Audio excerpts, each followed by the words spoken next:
Today, we are starting a sermon series entitled Revelation, and we have an incredibly creative graphic for you. And I was asked earlier, what exactly does that mean?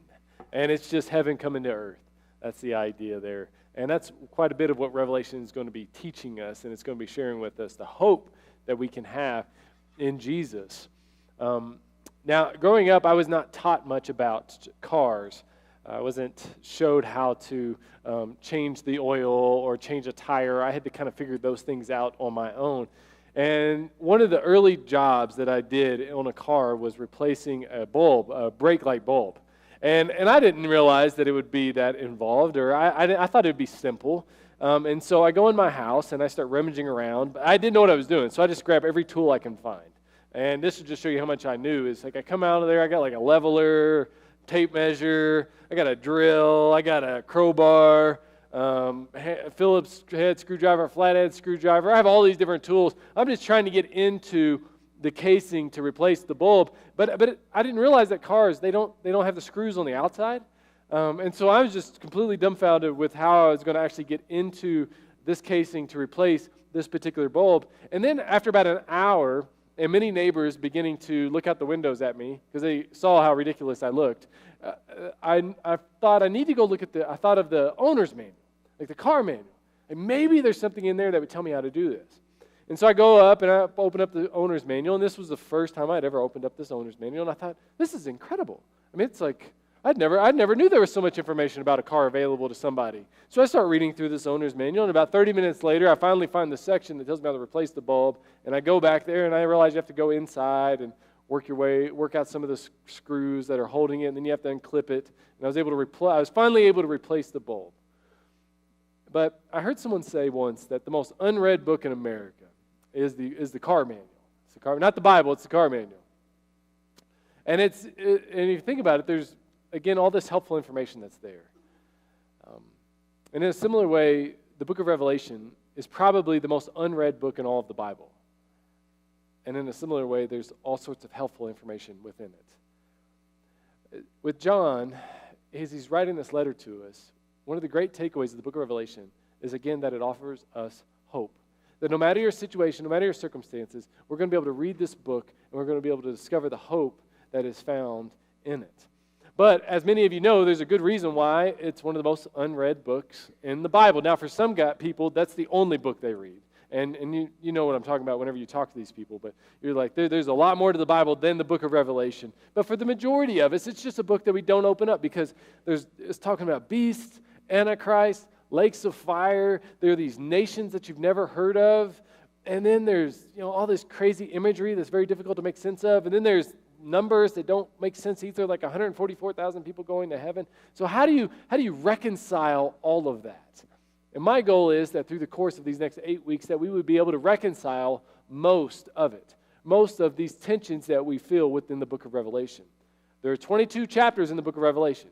We're only spending 8 weeks on this book. So basically that means that we are going to take more of what I would call a tourist view of the book of Revelation. We're not going to be archaeologists. Next week, we'll talk about the 7 churches, and one of those churches is Ephesus. If you go to Ephesus today, you'll see the archaeologists have spent years, decades there, digging up the ruins and excavating different sites there so that you can go and you can experience Ephesus as a tourist. As a tourist, you'll only spend a day or so, though, with a tour guide who is guiding you along the way and helps you understand everything you're seeing. But inevitably, you move on to the next city after about a day. An archaeologist, they're there for years. My point is that there's going to be times in the future where we'll drill down deep into sections of the book of Revelation. But for the sake of our purpose, for the next 2 months, we are only going to do more of a tourist approach to this book. And we're going to have a great foundation. And my biggest goal for you, when we finish this series in 8 weeks, is that you would be comfortable with reading the book of Revelation and having a pretty good idea of what exactly it is saying. That's my goal for us. Now, before we jump into a passage of Scripture in Revelation chapter 1 today, I want to take you through a few basic principles that can help guide us and lead us into understanding how we can interpret the book of Revelation accurately. And so one of the first principles for you is this, is that you have to read Revelation with humility. You should be scared to death of anyone who would tell you that the book of Revelation is easy to understand, because it's not. If it was easy to understand, there wouldn't be so many different views of it. The book of Revelation is not like a third-grade arithmetic book, okay? It's like a college-level calculus book.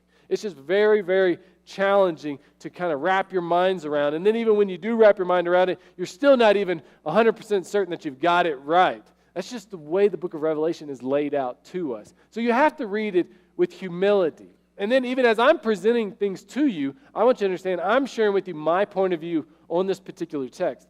But these are not tests of fellowship if we disagree with one another. I would just encourage you to stay humble, stay open, and then also I'm going to offer some counter views as well so that you can at least have a fuller perspective of how people are understanding this book. But the big idea, really with the Bible as a whole, is read it with humility. Read it with humility. The next point is this.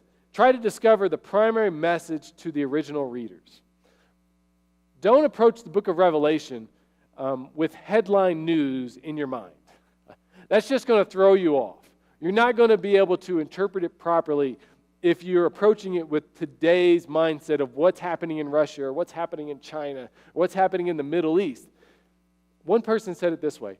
If the people the letter was originally written to wouldn't understand the way you are interpreting it, then you are interpreting it wrong. And I think there's a lot of wisdom in that statement. I'll say it again. If the people the book of Revelation was originally written to, those 7 churches, if they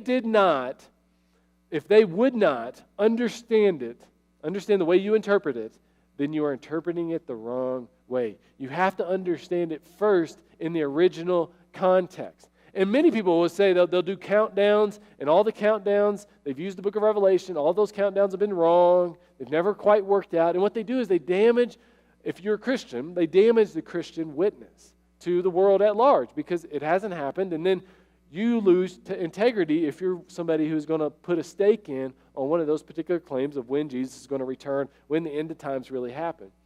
The other point to be made is this. If Jesus doesn't return until 84,000, does the book of Revelation have a message for you? If you are interpreting it in a way that it's very difficult for the book of Revelation to really be able to speak to you in the here and the now, but it would whenever Jesus returns, then you're probably, again, interpreting it wrong. We have to interpret the book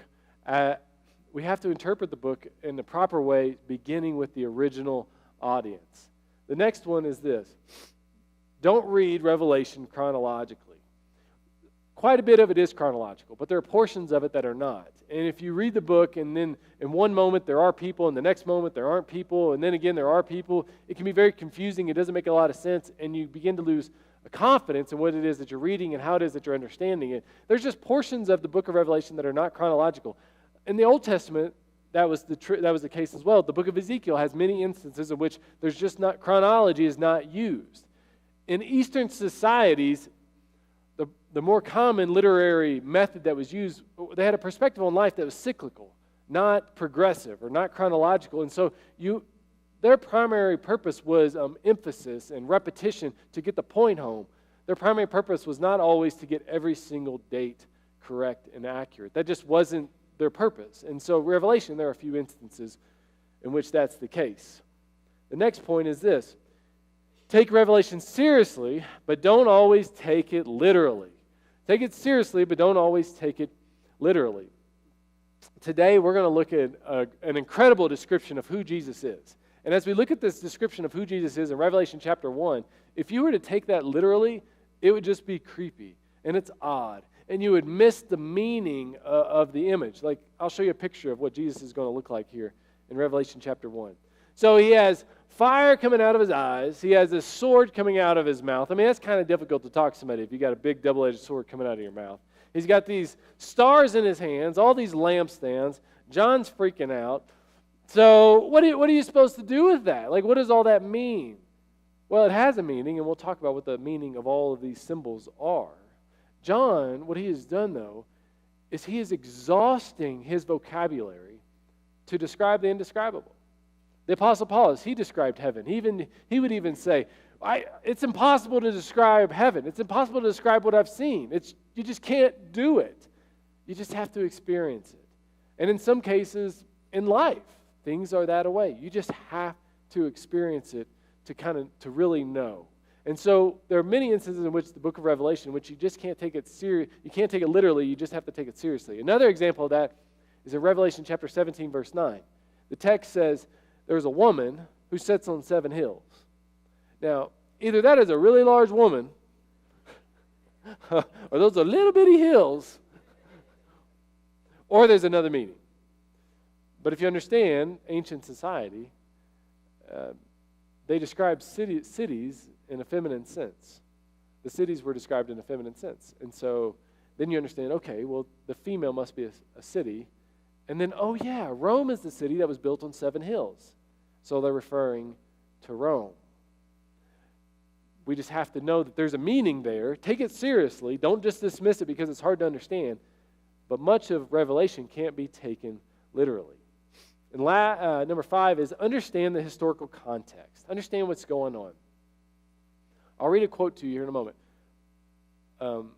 You have to know, a critical part of Revelation is knowing that Domitian is the emperor of Rome. Domitian was a lunatic. He was nuts.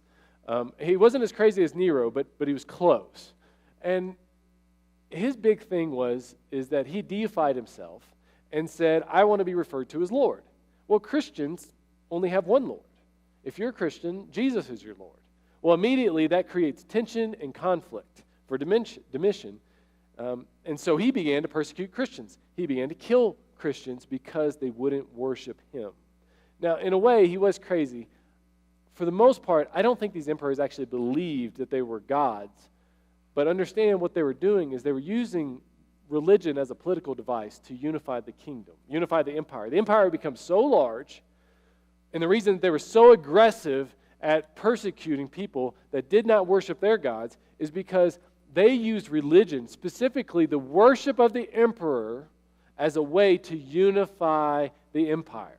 They didn't really care if you believed or not. They just used it as a way of you acknowledging that the emperor is number one in this empire. And so they used religion as a means to unify the kingdom. And when Christians wouldn't say that Domitian is Lord, then that created major tension, and so therefore they were persecuted. The Zondervan commentary on the New Testament says this in the book of Revelation. The first Christians lived in eager expectation of Christ's return. It's been the last days since he ascended. But 60 years after his death, it still had not happened. Persecution was increasing, and some were beginning to doubt. So Revelation's letters to the churches and the book as a whole were needed to encourage them to stand firm. Did you catch that? The purpose of the book of Revelation was, as the early Christians were being persecuted, it was a book that would give them hope and understanding for the times that they were in. God is in control, no matter how things may look. The text goes on. Christ, not the emperor, is Lord of history. He has the key of destiny itself, and he is coming again to execute justice. There is glorious, wonderful future for every faithful believer, and especially for those who lay down their lives for Christ. That's the summary of the book of Revelation. That there's great persecution going on, but guess what? In the end, the emperor is not Lord of all. Jesus is Lord of all. And we can see this in a very small way. Like, we name our dogs Nero and Caesar, okay? We name our kids after the apostles, Peter and John and Luke and them, okay? So you kind of get to see, like, where in this particular day, the emperor was the most powerful person in the world. But as time has progressed, you realize, ultimately, Jesus is Lord of all. And that's the Jesus that we need to encounter. And that's what today is really about. It's helping us to encounter Jesus in the right way, in the way that God would have us to encounter him. Often what we do with Jesus, though, is that the reason why maybe you're even asking yourself, why hasn't my life changed? Why hasn't Jesus changed my life? Well, maybe you're not encountering Jesus the way that you need to, in a life-changing kind of way. Often what we do is we hone in on one little story of the New Testament, and as we hone in on these particular stories in the New Testament of Jesus, like, we allow that to define his entire character, especially even his character now that and who he is since he has ascended and been transfigured into heaven. If you get Jesus right, it changes your heart, it changes your life. one person said what we've done is we've turned Jesus into Mr. Rogers, and we've declawed him. And he's not the powerful Jesus. We haven't allowed him to be the powerful Jesus that he really is, the one that can change your heart. You know, I don't know if you know this, but in Gaza, there's a zoo there in which you can pet lions. Now, I wouldn't go as far as to say you couldn't pay me enough money to pet a lion, but I would say this. I'll come back to this in a moment. I would say this, that it would have to be a lot of money, because these animals, I mean, they're vicious. They're ferocious. And as we're reading through as we're going to read through this chapter 1 of the book of Revelation, what we're going to find here is that, like Jesus, that's who he is. He's ferocious. He's an animal. He's a beast. But we've declawed him to the point that he doesn't change us the way that he ought. This last little point for interpretation is this. Is focus on the main idea. Don't get us lost in the details. This will especially be true as we get into like Revelation 4 and Revelation 5 and these other chapters, is that you can get so caught up in jaspers and jewels and images that you lose the main idea of the text. Now here I want to show you a picture of these guys holding a lion. Now that's what they do. That's what they're doing in Gaza. This little boy, this 12-year-old little boy, he said, I'm so excited I got to pet a lion and he didn't eat me. Now if that's the alternative to petting the lion, then something's a little off there. In Revelation chapter 5, though, one of the more important aspects of that passage is it describes Jesus as the Lion of Judah. Like, that's the main idea, that he is sovereign over all. And we can get caught up in the other details, but we forget, like, a lion is one with command and control and authority. And he can change your life if you allow him to. The thing about these lions, though, is they don't lose their nature. Like, they still have their teeth. The claws still grow back after 6 months. And as these claws, as they grow back, inevitably that animal is going to be hungry. You may know about this, but there was some geese that were flying over our Denver Zoo here recently, and one of them landed in the lion's territory there. And you know what happened to that goose? It got eaten. That lion pounced. I mean, there was blood everywhere. I had people telling me about it. It was a mess. What happened? That's their nature. And you can pretend like Jesus is like just nice and loving and kind, and he is those things. But if you lose sight of his justice and his power and his ability to see into your heart and to your soul, you're going to lose sight of who Jesus really is. And so as we come into this text in Revelation chapter 1, beginning of verse 9, this is what it says. I, John, your brother and companion in the suffering and kingdom and patient endurance that are ours in Jesus, was on the island of Patmos because of the word of God and the testimony of Jesus. And so John, he's on this island of Patmos. Patmos was 36 miles off of the coast in the Mediterranean Sea. It was the Alcatraz of its day. When you were on Patmos, you didn't get off Patmos. For the most part, you died there. Every once in a while, people got released. But when you went there, you stayed on Patmos. It was isolated. It was dark. You were generally there with criminals, with really bad people. At the very least, there were people who weren't going to see eye to eye with you. John is going to have this incredible encounter. And here's why that's so important to us. Some of you need to have an encounter with Jesus, but you're in a dark, lonely place. And you're wondering if that's the kind of place that Jesus can really encounter you in. I mean, some of you used to have someone that you would go home to. But you've since, they've passed away. And so now you go to a home that's very lonely. Or maybe you have a husband who left you, or you have a wife who divorced you. And there used to be joy in that home. There used to be fulfillment in that home. There was people there. But now it's lonely. It's dark. That's the kind of place that you can still encounter Jesus. Or maybe for you, you struggle with a dark temptation. And maybe you've already succumbed to that temptation this morning. Or maybe you succumbed to that temptation last night. And you come here with some guilt and some shame with whatever that issue was that you had. That's still a place that you can meet Jesus. Or maybe you've got an employer who's challenging you and being unrealistic to you, or maybe they're asking you to compromise your integrity, and right now you're really struggling with that. That's still a place that you can encounter Jesus. And maybe for you, you've got doubts, and you've got questions, And no matter how many answers you receive to the questions that you get, to the questions that you have, the doubt doesn't go away. And you're wondering, is all this real? Is there really something more to this life than what meets the eye? Right now, that's kind of where you're at. And you're now at a place where, that's the kind of place where you can encounter Jesus. That's what Patmos teaches us. And my prayer is that you would have that type of an encounter with Jesus. Last week I talked to you about what has to happen for our souls to be revived.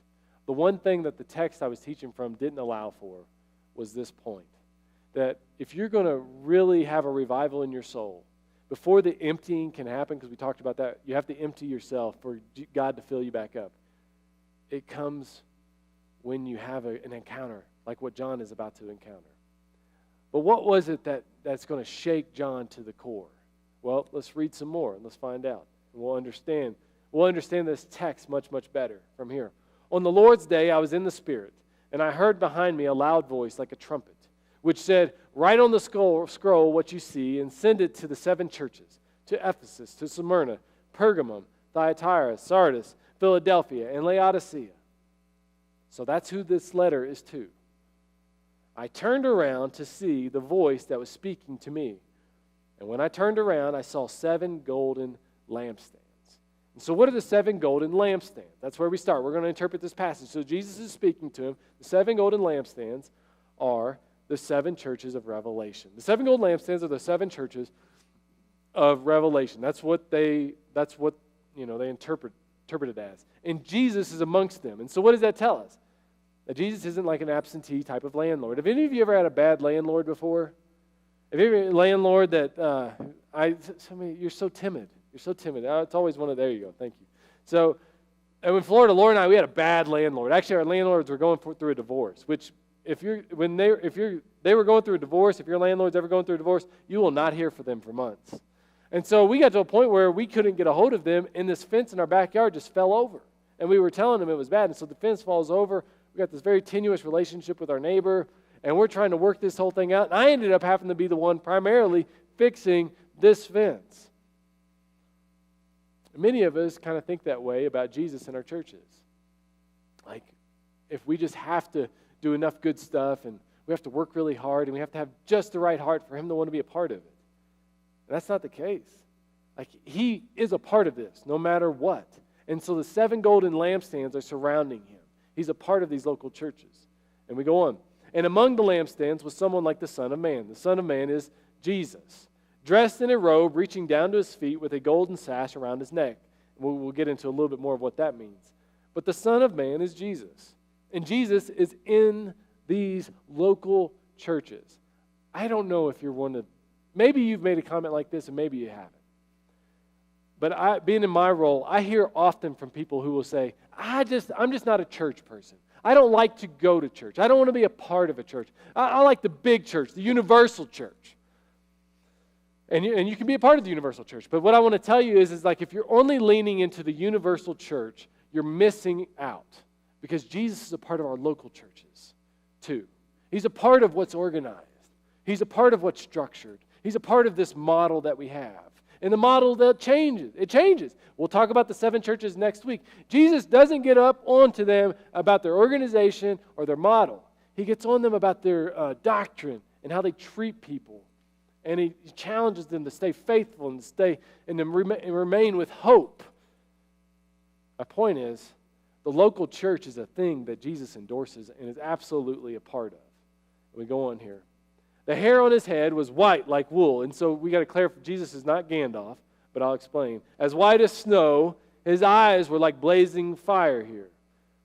The white hair represented deity and dignity. Again, John is exhausting his vocabulary to describe God to you, to describe someone who is the Son of God and his dignity. And then the fiery eyes, they represent deep discernment. It's not, I don't know if you've seen Incredibles 2, he's not Jack. He's not like got these laser eyes that are going around cutting everything in half. That's not who Jesus is.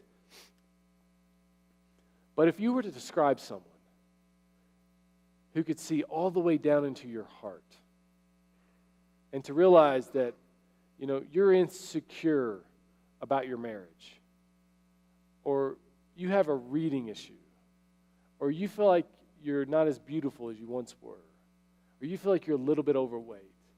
Like if somebody, you wouldn't even have to say a word. They could just see into your heart and you knew it. That they could see all of that stuff. You'd probably describe it like this. It's like a blazing fire, like sees deep into your heart. And then the beautiful thing about that is that even though Jesus can see every one of your temptations, he can see every thought that you shouldn't have had, he still accepts you. And if he is willing to accept you, then that should allow all of us to be a little bit more comfortable around the people that we're around in our lives. And maybe even show us to open up a little bit more to people that are around us. Because you know what? Ultimately, God has accepted me and all of the challenges that I have. What does it matter if they don't? But the truth is that when we're willing to open up, you know what? When we're weak, he's always strong. And lives get changed through those types of testimonies. When we're willing to share what's inside of us. Again, coming back to Jesus, though, he already knows everything that's going on inside of you. His feet, Jesus' feet, were like bronze glowing in a furnace, and his voice was like the sound of rushing waters.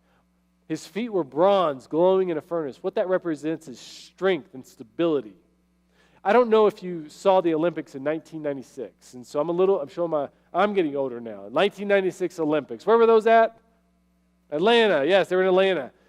The star of the 1996 Olympics, or one of the top 2 or 3, was Michael Johnson. He put on gold shoes because he wanted to communicate to everyone how fast he was going to run, how strong he really was. But he was just talking. He wore the shoes because of what he was going to do. Jesus has these bronze feet that are glowing in the same way, not because of what he's going to do, but because of what he's already done, and the conquering of the grave, and the ascending unto heaven. Like there's no one stronger than him. There is nothing that is more stable than him. We just have to be willing to rest in him. The voice, like the sound of rushing waters, communicates his command of the situation. The loudest voice that I have ever heard is a former basketball coach of the Indiana Hoosiers named Bobby Knight. I was in Assembly Hall. 17,000 people are screaming their heads off. And this guy, he's a massive man, but his voice was even larger than that. He could somehow he would speak over all of those people, and everybody in the arena could hear him, and it wasn't always pretty either. They could hear him, but he had absolute command over his team because of the power of his voice. Now, he didn't have command over his temper and a lot of other things, but he had command of the team in the game, and so much of that came from his voice. There is no voice like Jesus is. When he speaks, it resonates into our hearts, into our souls, rattles our knees. And in his right hand he held 7 stars. And coming out of his mouth was a sharp double-edged sword. His face was like the sun shining in all of its brilliance. So there are 3 things we need to describe here. The 7 stars. Verse 20 tells us what the 7 stars were. Sorry, I'll go back to this. We'll get this thing right.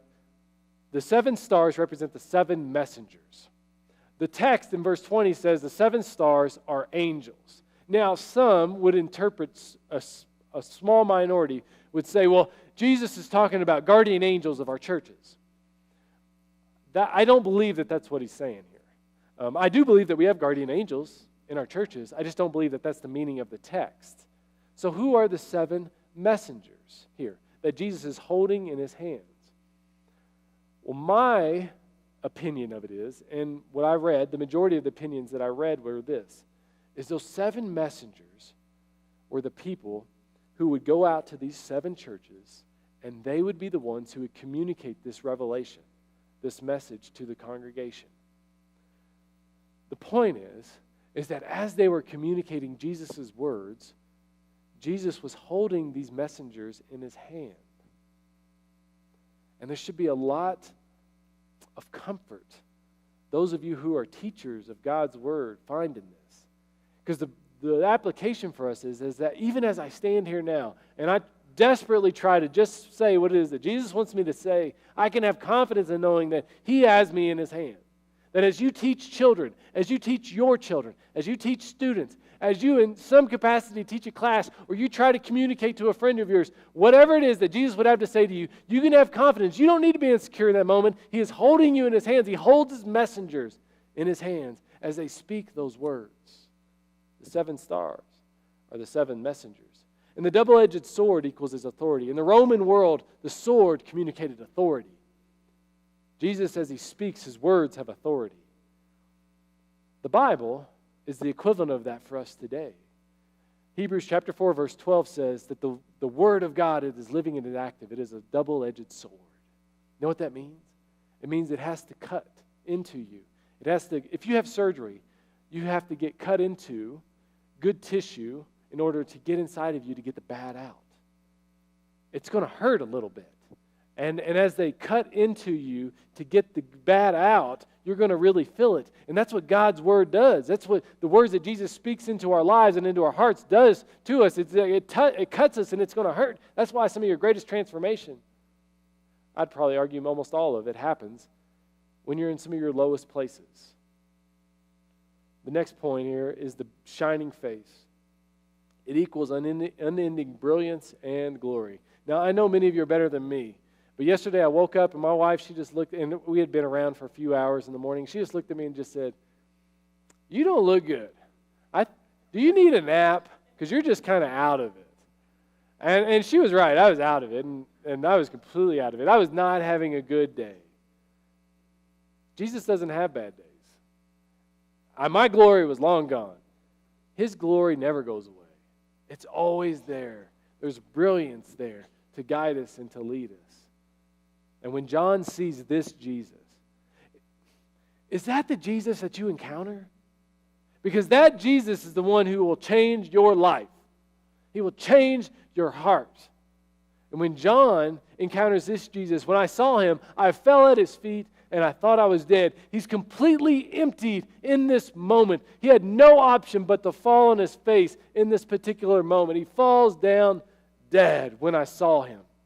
That's what John does. And when you're emptied like that, that's when He can fill you up. Have any of you, how many of you know who Paul Newman is? Paul Newman. Many of you? How many of you know a movie of his, Paul Newman? A few of you. I know. He's since passed away. But there's a movie of his. He's known more now for salad dressing than movies. But that's not my point. There's a movie that he did years ago called Mr. and Mrs. Bridges. When he was filming this movie in Kansas City, he goes to an ice cream parlor. And this woman walks in behind him. Walks actually in front of him, and he walks in behind her. And she doesn't realize Paul Newman is behind her. And by this time, Paul Newman is a huge star. So she turns around, and she sees Paul Newman there. And it just startles her. And her knees are shaking. She can't talk. And he says, "Well, hello," to her. And she just nods, and she turns around and continues the transaction, orders her ice cream, pays for it, turns around, says goodbye to Paul Newman, and then just kind of walks on out. Well, as she gets out the front door of this ice cream parlor, she realizes she's forgotten her ice cream. So she turns around, she walks back in, and she runs right back into Paul Newman. And he says, "Well, hello, ma'am." And then he asks her a question, and she kind of nods, and he asks her a question. He said, "Are you going back for your ice cream?" And she said, "Yes, I forgot it." And he said, "No, you actually put it in your purse with your change." And that's just a sliver.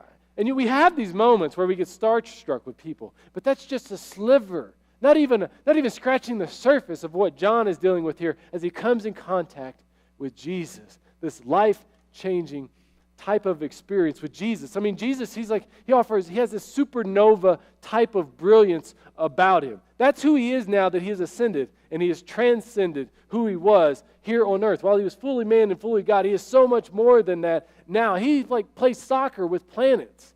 That's who Jesus is. That's the kind of Jesus that can change your life and change your heart, no matter what it is that's going on inside of you. And that's the Jesus that John comes in contact with.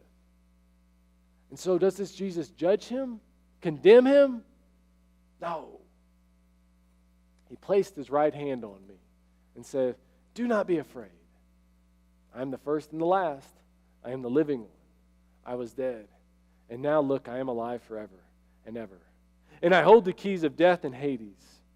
Write therefore what you have seen and what is now and what will take place later.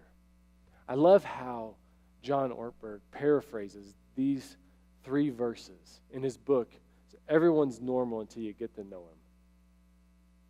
Let me get there. He says this as a paraphrase. He says, "Hey, John, don't be afraid. It's me, Jesus, the one you loved. You already know me. I'm your old friend. Don't be afraid. The Son of Man, the Ancient of Days, the Alpha, the Omega, the first and the last, the ruler of the kings of the earth, the one who went to the cross. It's me. It's Jesus. By the way, do you remember death and Hades, John? The ultimate enemies of humankind that have kept them locked in prison for fear of aloneness from their birth?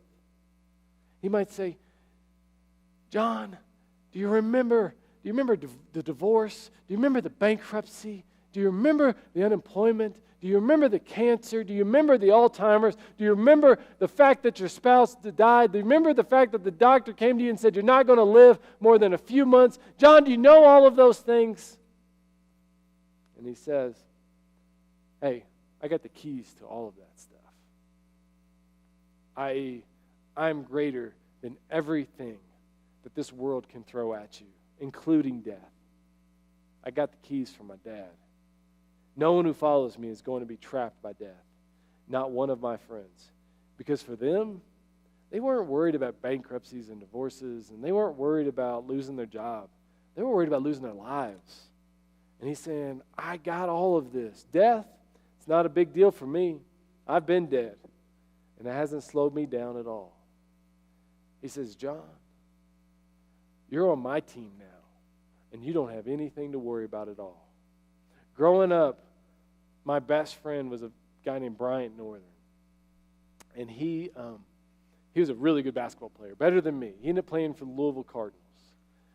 But him and I, growing up, we spent all sorts of time together, more than I could even imagine. We stayed the night at each other's houses a couple nights a week. We did lots of things that we should have never done, but we did them anyway. And that's just the way that we ran. And we played lots of basketball together.